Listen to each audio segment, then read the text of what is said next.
Hello,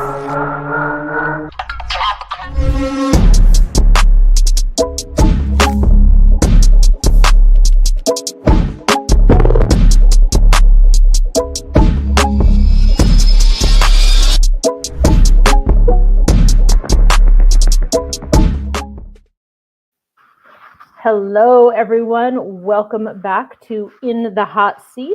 Pete, thank you for joining me again for what I'm sure will be a very engaging session. I'm so excited. We talked with our guest a few weeks ago that we have on today, and I'm so excited because I think we got to maybe like 2 questions last time we talked, and this is something that is so near and dear and top of mind for me that I just can't wait to continue those discussions on building out a GTM strategy for the channel. So I'm super excited. How about you? Have you had time to ponder some more questions since we last had Jay in the hot seat? Well, we could just finish the ones that we had, but yeah, I've got a couple other ones. But Jay wrote an article a few years back, and he said that channel marketers needed to become community marketers. So I wanted to kind of start with that premise and have him flesh that out a little bit for us. And I want to also sort of weave in the other thing we were talking about was the 28 steps that Jay introduced last time, and those couldn't be all digital. So I think that's something that we could talk about. And the interesting / scary thing to me is that the selling organization might not have control over any of those. Fair point. Back in the day, the idea of a salesperson was to try and control the situation, control the customer, control the conversation and all of that stuff, 20, 30 years ago. And, that turned out to be an illusion. And now it's something even beyond that. So yeah, control is with the customer and the prospect now, right? Even you're talking about from a sales side, from a marketing side, from every interaction point. I mean, the customer and prospect controls everything. And I always think back to our good friend Thomas, right? We always have this bickering about this idea of customer experience, because I believe that there are experiences. Thomas believes that we really can't build an experience for a customer. It's only something that they could, it's something that they control. So it's really interesting when you start thinking about that in terms of how a customer engages with you and the motions we now have to take into consideration as we're thinking about it from the digital mix, the journey. Then layer in what we're talking about today with channel, and you want to talk about complexity, there's just a spider web of chaos. So yeah, I'm really excited to continue the discussion. Well, why don't we bring on our guest? So our guest today, again, is Jay McBain. He is an accomplished speaker, author, innovator in the IT industry. He has numerous awards, including Channel Influencer of the Year by Channel Partners Magazine, Channel A-List by CRN, Top 8 Thought Leaders by Channel Marketing Journal, and many more. He has spent 30-year career in various channel sales roles, marketing, strategy roles with IBM, Lenovo, Autotask, Channeleyes, Forrester, and now Canalys, where he is the chief analyst for global channels. And Canalys is the world's leading analyst firm with a distinct focus on channels, partnerships, alliances, and ecosystems. I didn't memorize that, Jay. I needed to read some of that. So anyway, welcome, Jay. Thanks for coming back and finishing up our conversation with us. All right. Well, thanks for having me. And I think you tipped it off right at the beginning is, it's not an era of control. It's now an era in sales about orchestration of things, of moments. And we'll talk a lot today, I think, about orchestration as a skill as opposed to control. Oh, I like using that word. I'm gonna have to. I like that, Jay. Thank you.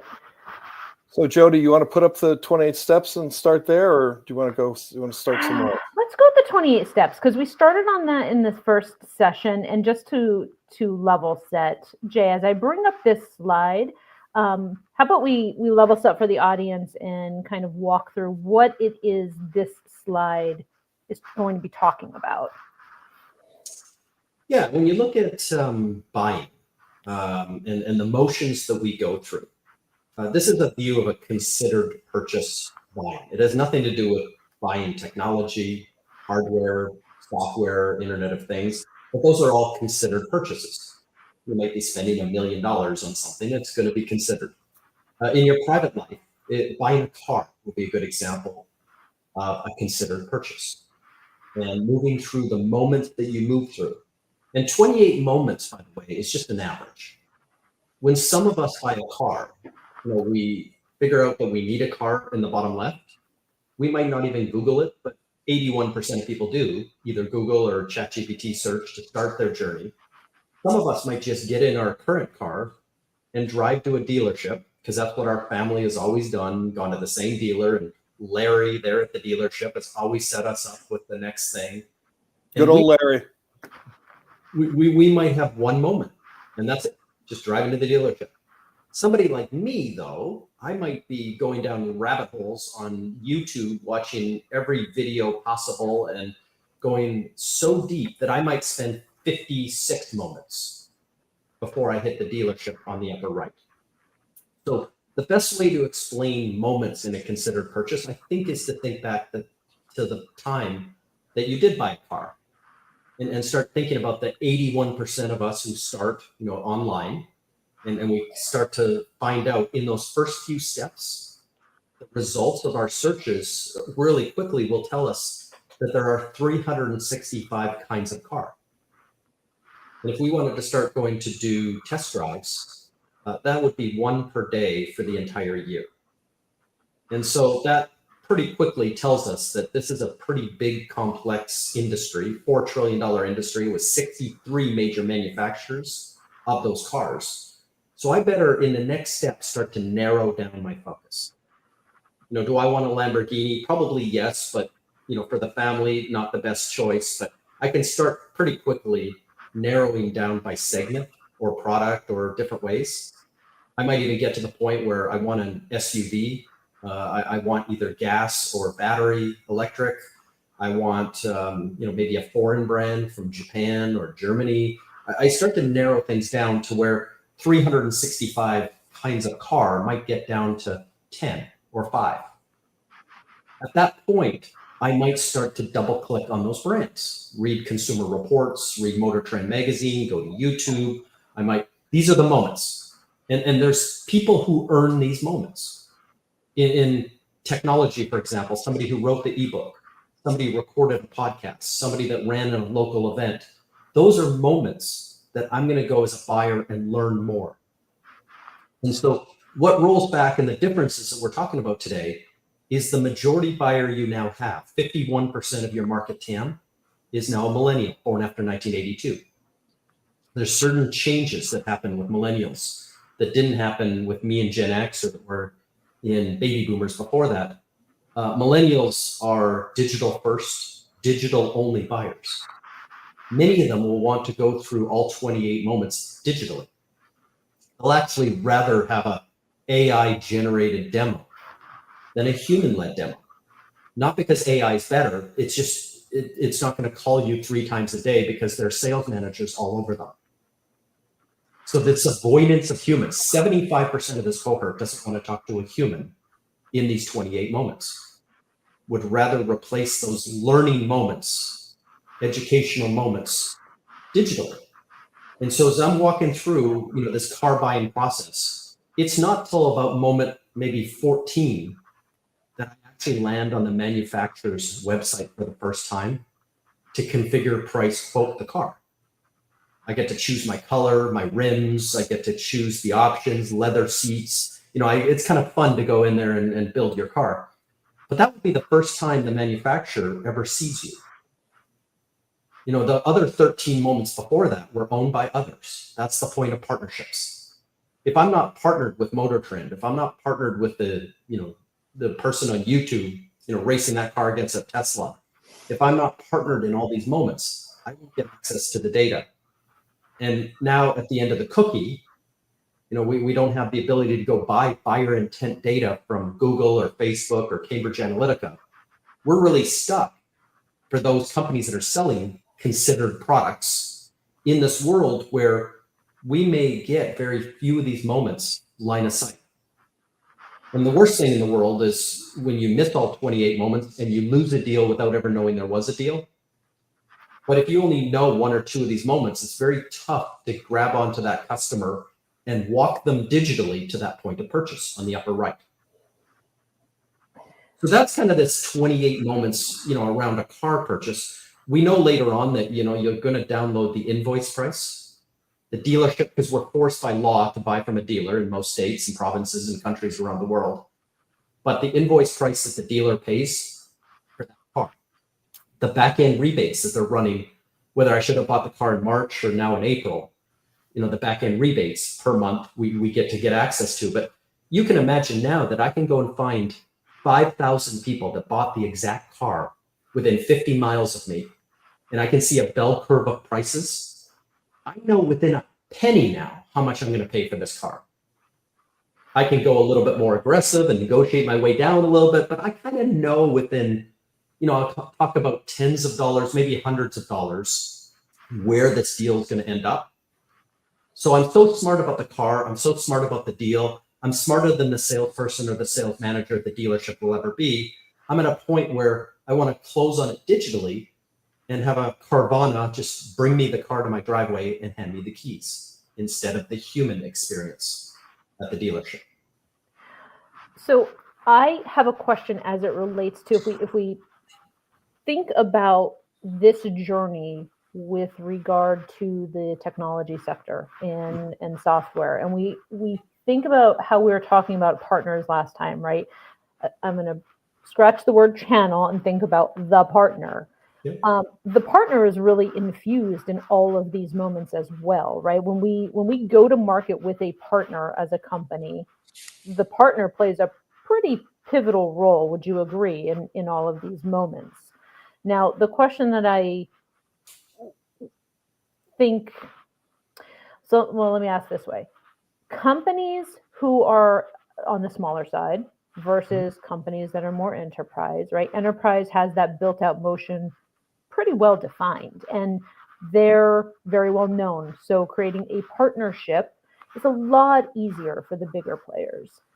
What advice do you have for the companies that are more on the small to mid-size, trying to engage and align with a partner to go through this journey collectively together, right? To make sure that your message is getting across all ends of the spectrum, either you direct or through the partner, because you might be an unknown, you might be a startup. Like, how do you get started in that space? Yeah, well, you'd be surprised to learn that this changing, for example, the end of the cookie, is to benefit a medium or smaller size vendor. Because the bigger vendors, the fortune size vendors, created, Google and Meta, Facebook, together along with a few others, created a $10 trillion valued industry in buyer intent. And it was only sold to the highest bidder. So when 63 car companies, came into buy, or software companies came into buy, Microsoft and AWS, Google themselves, but IBM and everybody else was lined up with almost a blank check to buy this buyer intent data. So you didn't have to go and partner with the person who wrote the ebook or recorded the podcast, because Google and Facebook and others watched you as you went in, watched you as long as you consumed it, watched you on the way out, and followed you in all 28 moments. And they could sell that data, again, for trillions of dollars to the highest bidder. There's no way a medium-sized company could outbid their bigger competitor. So in a world that there isn't a highest bidder buyer intent, well, guess what? You can participate in the community. You can participate with each of these moments.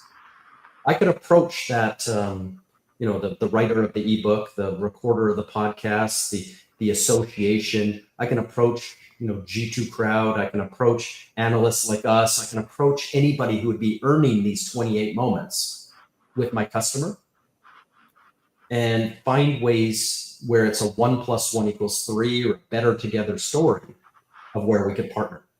And it was interesting you started the last question with channel, because for 44 years, we've only measured the entire partnership experience at the point of sale, which we call channels of distribution, channel. The fact of the matter is, does the person who owns the cash register, over 70% of our industry is resold. So does the person who owns that, taking the customer's money, also own the 28 moments? And the answer is no. Do they own some of them? Are they doing the consulting? Are they doing design and architecture, configuration, price quote? Maybe, but it's not for sure. But there is a likelihood that the person collecting the money isn't just there randomly. They probably earned a trusted spot around the customer, but today there are 7 trusted spots, and 6 of the 7 are non-transactional relationships. So the whole point of moving from channels to ecosystems is this idea that there are 10 times, 100 times the amount of partners that are out there that are not partners of ours today that own these non-transactional moments that I have to go and create partnerships with. So this is the changing of the guard. This is the decade of the ecosystem as we painted it, is that at the end of the cookie, in front of this new buyer and all these, considered moments before a purchase, it's all about partnerships. And if I could partner with all 28, that'd be fantastic. But you got to start with, just partnering with a few, so that I get buyer intent signals, not at the level that Google's going to sell them to me for, but I can earn them in different ways. There's different technology, there's different processes, different programs, different stories of better together, where I can move better around my customer and have the 7 trusted people, at least 2 or 3 of them, saying nice things about us during every moment. This is the future of selling. This is the future of marketing. And, with consumer trends underway the way they are, like demographics and, the end of the cookie, this is kind of playing out right now as a make or break, go to market type of strategy for every company. So, and Pete, I promise I'm going to shut up so that you can ask a question, because I just keep going. Question on the perception of partner better together from the customer side, right? If we think back to customers always wanting to work with one point of contact, and right, they don't want to have to interact with multiple individuals. And let me level set. We're talking about let's say an enterprise software sale, or even a software sale in the mid-tier market. And it's one point of contact. But in reality, if you're on the smaller side of that, right, you need that verification. You need, the customer might be a little tenuous about, like, well, is this company viable? Is it a good, and you have a partner that is, giving you that verification because they are aligned with you. In your view, do you think that the customer then is more likely the sale will come through you as the software provider, or would they be more comfortable buying through the partner because it's a known bigger brand, and buying that technology? Like, where do you have any stats on looking at that and seeing where people are more comfortable buying? Because a lot's changing. So, right?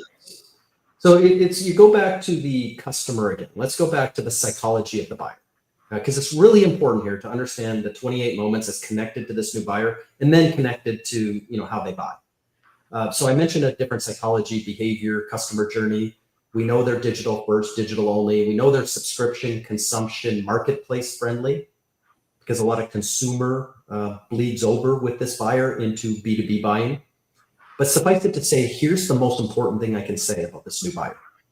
They are integration first. That is the #1 criteria for buying. Baby boomers and Gen X cared about things like your service levels, your support levels, your price, your brand reputation. All those things showed up first on the RFP on a software deal, and they were all graded, equivocally. Today, it's integrations. If I flip back to cars for a second, 79% of people won't buy a car today unless it has Apple CarPlay or Android Auto. That integration is more important than the sheet metal, the motor, the battery, the brand. It's integration first. Now in software, the average buyer today will buy a 7-layer stack in software. The average hyperscaler deal, AWS, Microsoft, Google, is 7 layers. The average SaaS deal, so Salesforce, ServiceNow, Workday, Marketo, NetSuite, HubSpot, is 7 layers. The average cybersecurity deal is 7 layers. So where you fit, this is the beauty of being that medium or smaller size company.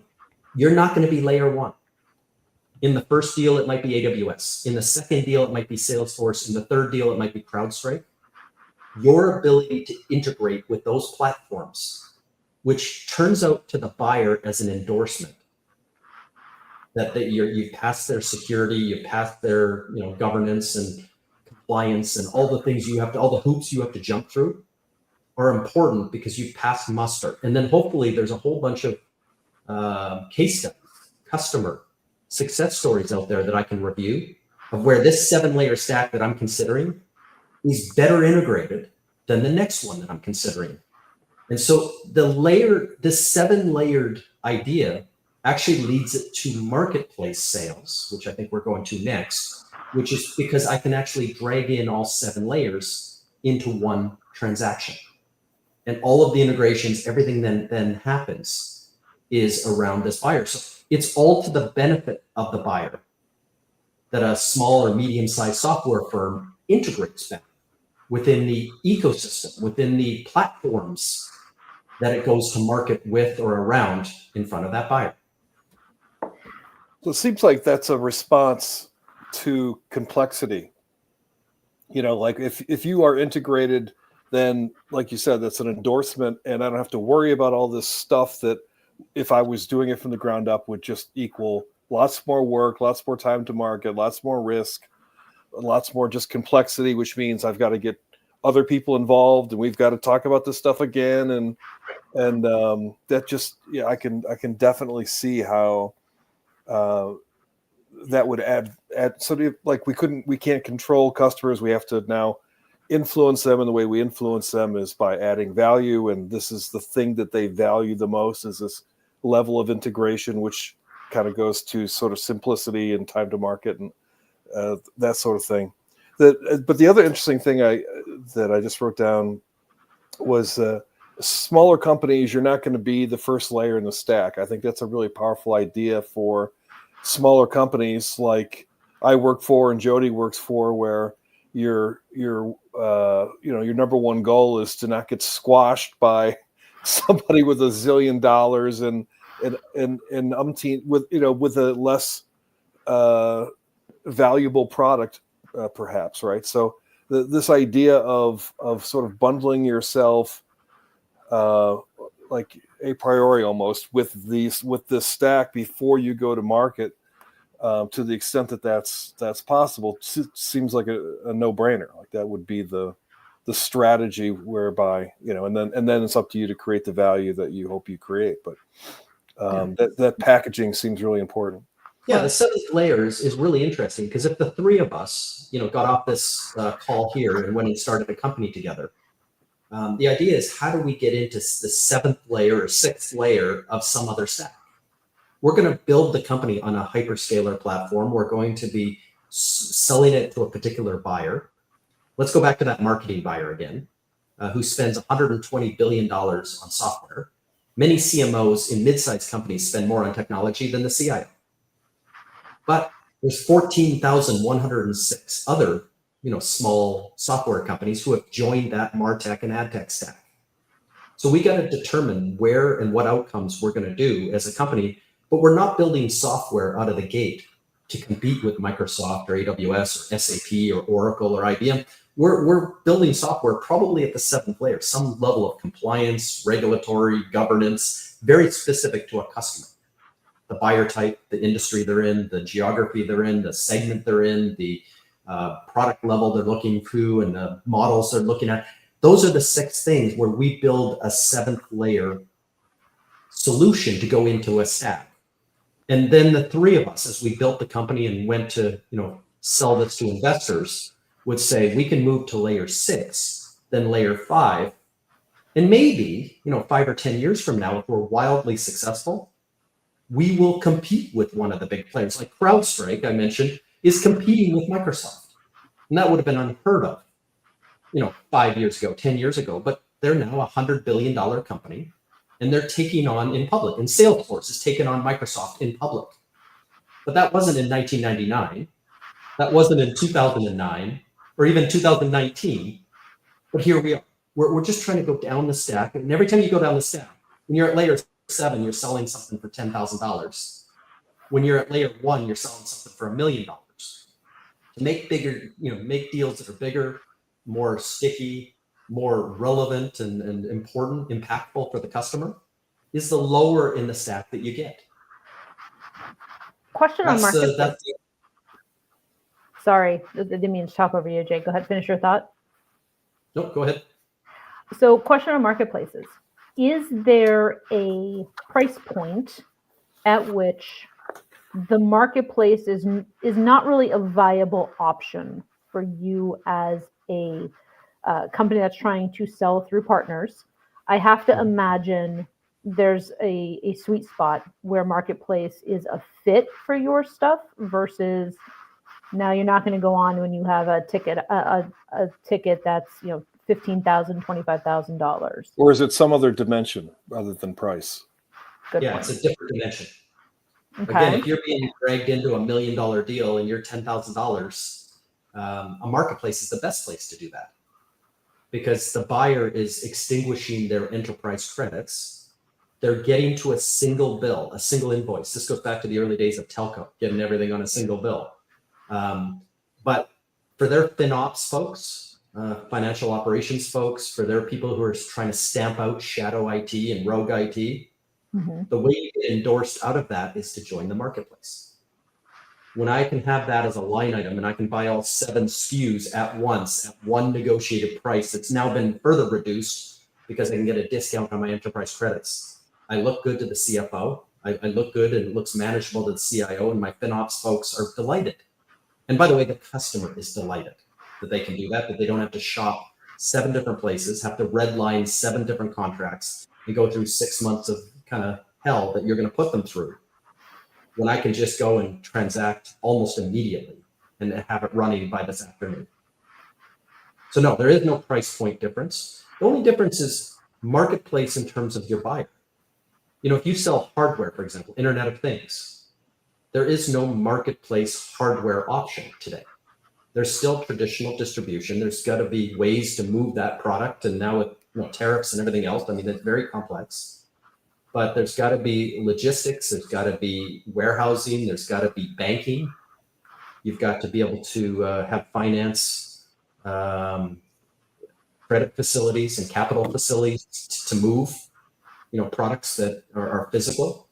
So yeah, if my buyer has an element there, it's not going to be included in the 7-layer stack. There's other parts of software as well that aren't as well attuned to marketplaces yet, but we see that changing over the course of time as marketplaces are growing at 82% compounded. In the last 2 weeks, we have 2 cybersecurity companies who have written press releases that they sold $1 billion on AWS in 2024 alone. While 7 or 8 companies are in the billions of dollars on AWS, now 2 of them are selling per year over $1 billion. So we're seeing areas where every company can participate. And at Canalys, which is Latin for channel, we're watching the private offers, the multi-partner offers, the distributor sellers of record inside of these deals. We think half of all deals by 2027 will be partner funded inside the marketplace. What would have been funding in the olden days with margins, front and back end margins, market development funds, and the things you do with indirect sales can now be funded in a marketplace. You pay the marketplace itself 3% transaction fee, and then you can spread out the other 17% gross to nets to the partners involved, the 7 partners involved.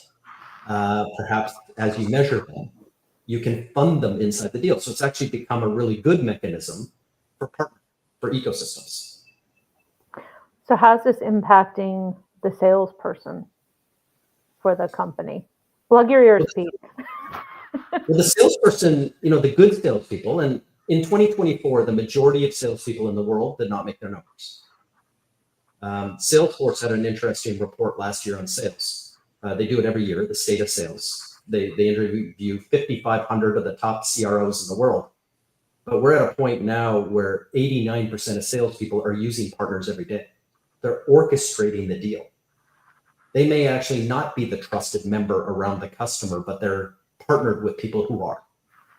And for the 11% who are not using partners every day, there was 58% who plan to within the next 12 months. Over 96% of the tech industry is partner assisted in some way in the 28 moments at the point of sale or every 30 days forever. And you're seeing those two numbers when you blend them.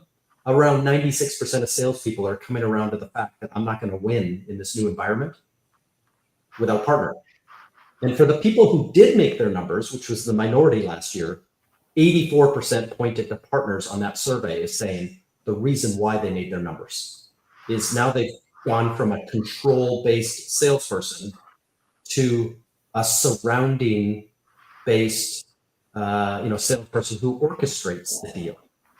The best salespeople are the best orchestrators now, and learning that there's a 7-layer stack and 7 partners that are trusted. There's 14 things going on in every deal. And as I'm overlaying that on top of all these moments and everything else, it's chaos. So they're injecting AI into their lives to help with this chaos slowly. And then they're starting to figure out that I have to play a different role to get this customer in those early moments to that point of sale. There are companies that like WWT is kind of a smaller example, but McKinsey and Deloitte are probably the larger examples of where there is this trusted relationship. And in that case, let's say that there's some Dell equipment that's part of this solution that they're providing. If they're not the one that owns that trusted relationship anymore, that's got to be an opportunity to sort of right size the 40,000 salespeople they've got at Dell, because they're not. If you don't own the customer relationship, then you're not worth as much as the person who does, right? Do you see something like that on the horizon, or is that already begun? Yeah, well, let's just review the names you just mentioned. So WWT, just a few weeks ago, acquired Microsoft's biggest reseller in North America. So when you talk about, kind of pulling together trusted partner services, do consulting, design, implementations, integrations, right. Now they pulled in the #1 reseller at the point of sale, and they see this as a better together. In Europe, you saw Software One by Crayon. You're seeing a lot of examples, of that. You're seeing examples, CDW, which is the biggest reseller in the world, just bought AWS's Partner of the Year. Insight, which is the second biggest reseller in the world of Dell and everybody else, just bought Google's 7-time Partner of the Year. Presidio just bought ServiceNow's Partner of the Year. You're starting to see this multiplier effect augment the margin effect. And they're selling 10, 20, $30 billion of stuff. But the future of their companies are to go get the multiplier, not the additional resale, because resale is coming down. Microsoft is a good example of told all their resellers that in the next 10 years, AI eats software. And to you, that means it'll come more direct with Microsoft in the marketplace. So Deloitte has to figure out in the 7 trusted seats, how they can outduel Accenture, which has 730,000 people, more people than Deloitte.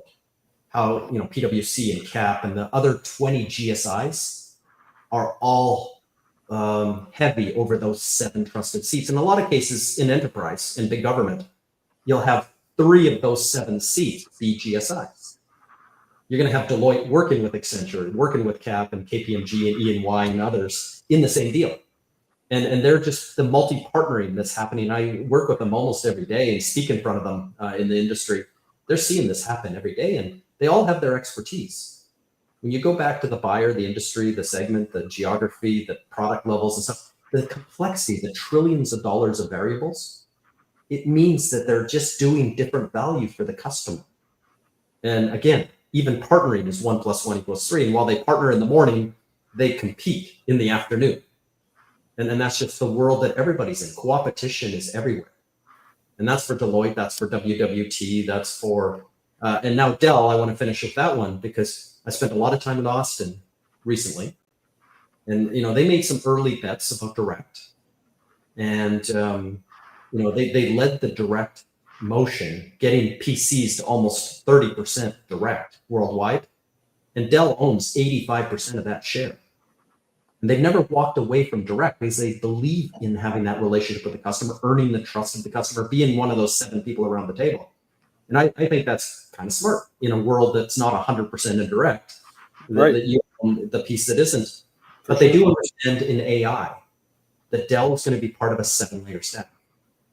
OpenAI is going to be at the table. Microsoft's going to be at the table. Google's going to be at the table. NVIDIA is going to be at the table. There's going to be other people at the table. And while Dell might win that, AI factory and other things, and obviously win all the infrastructure that goes into the $7 trillion build out of AI, it's not going to be direct, linear, see a bear, shoot a bear sales that made Dell and EMC grow to where they are. And there's recognition from the very senior levels in Austin that this ecosystem game and this orchestration game among sales is the future. And Dell needs to go beat HP, HPE, Lenovo, and in some stages Cisco, but they have to go beat their direct competitors. But it's not going to be direct the way it was. It's going to be playing better in this ecosystem of partners, the 7 layers of the stack, whether they're winning $10,000 or $1 million, they got to play good in this sandbox. And I think it's brilliant that they're moving this direction.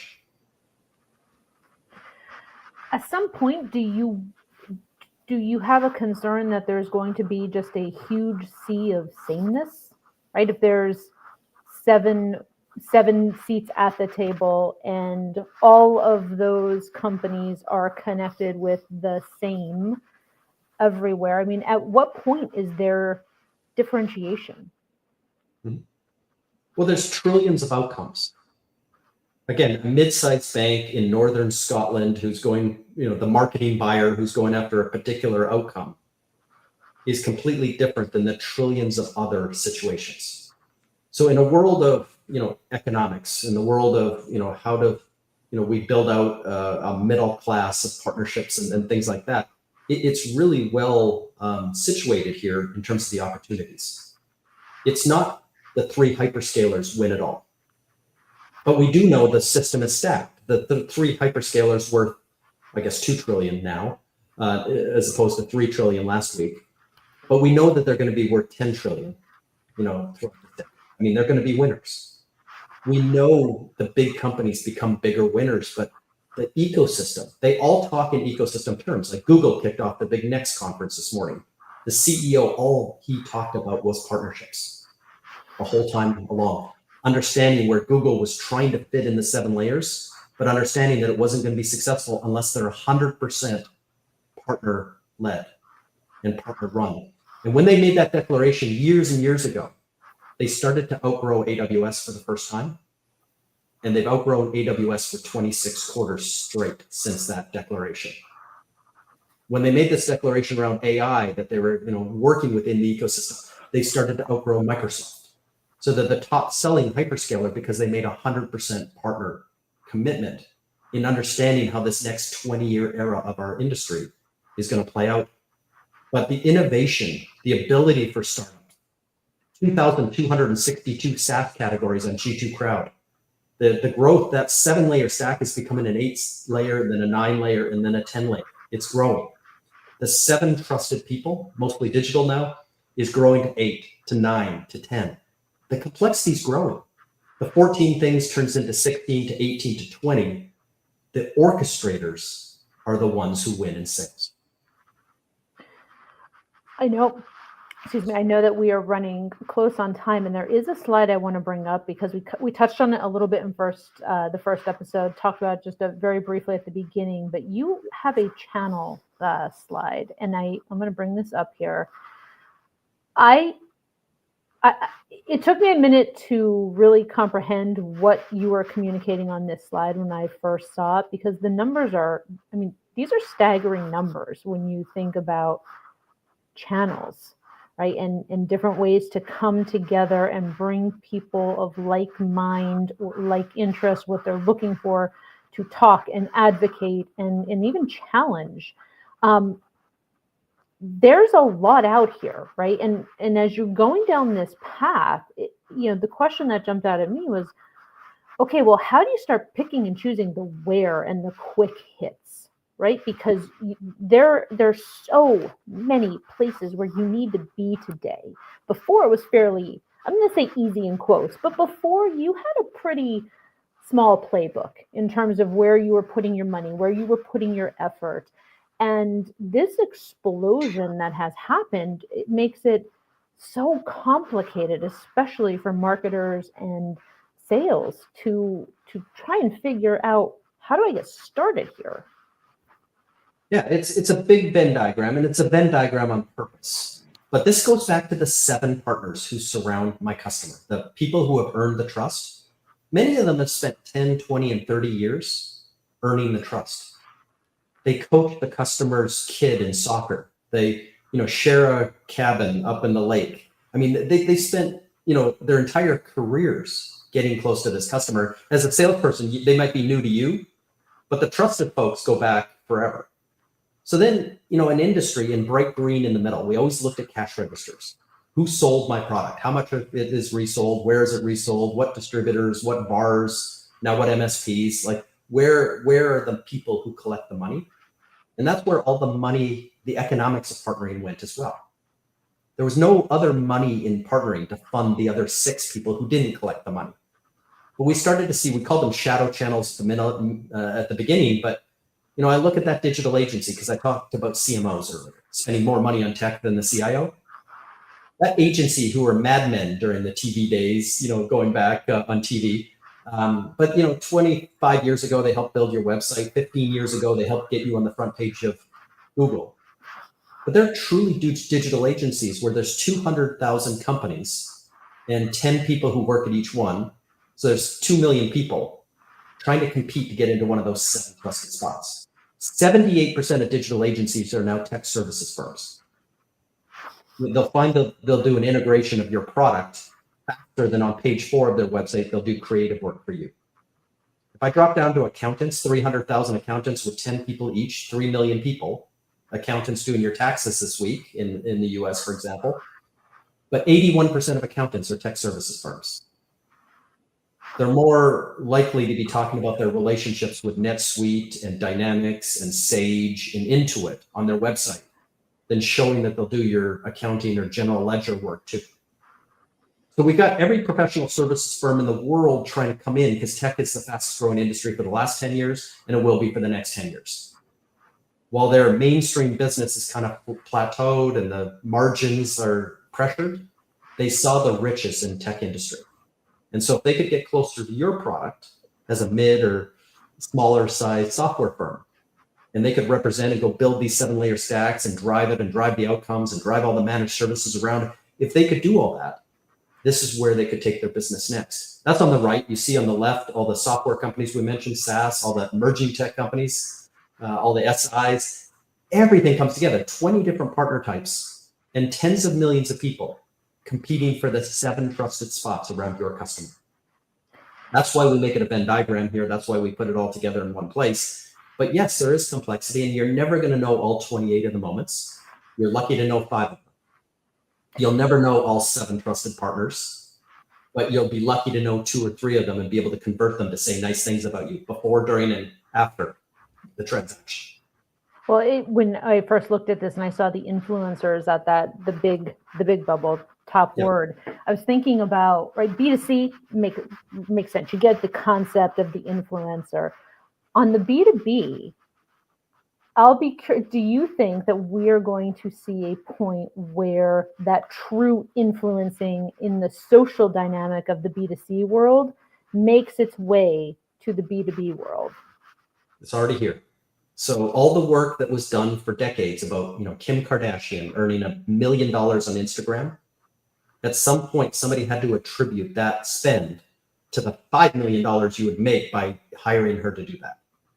Running an $8 million Super Bowl ad, you kind of wanted to know as a board that we could generate some revenue for doing that. the attribution, the companies behind it like Impact.com and Partnerize and Awin in Germany and all the companies who made that B2C thing work moved from B2B to C, now over to B2B. It's the same human psychology, and you're dealing with a consumer-led millennial who grew up with micro-influence. That ebook, that podcast, all those things are physical things in the 28 moments, driven by people that will be under an affiliate program, affinity, advocate, ambassador, referral, co-sell. I mean, there's a dozen ways to call it, but they never collect the money. So there's no margin, but absolutely responsible for 10 of the first 28 moments before it gets into the consultative stage and other things that go to the right of the slide.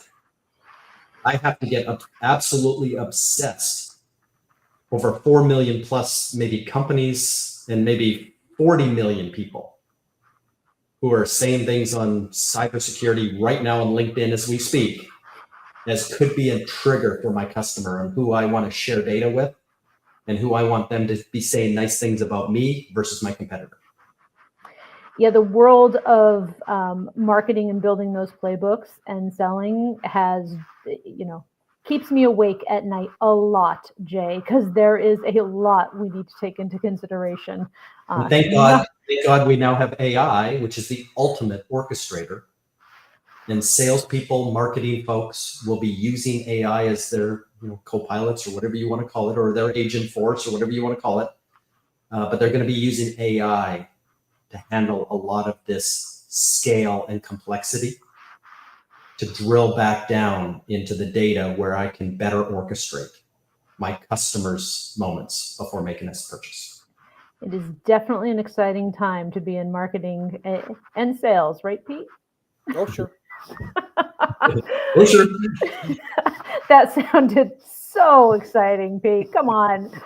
Jay, as always, this was fabulous. Thank you so much for coming back. I love listening to you you have your videos that are out there. I follow you on LinkedIn, and anyone who is watching the show, again, involved in channel in any way, shape, or form, definitely go out there and follow Jay, because the information and insights are invaluable. So thank you so much for sharing, Jay. Really appreciate it.